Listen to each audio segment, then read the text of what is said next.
ويسلم نفسي سيد الشرطي.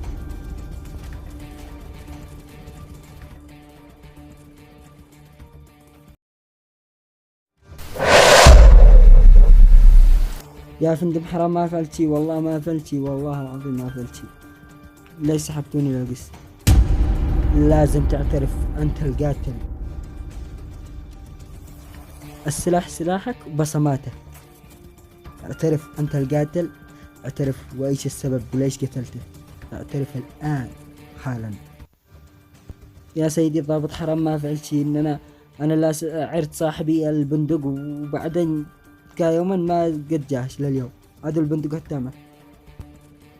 يا فندم اقسم بالله العظيم ما فعلت شي، واقسم بالله من قتل والله. انا لا عرت صاحب البندق، واخر مرة زد عير صاحب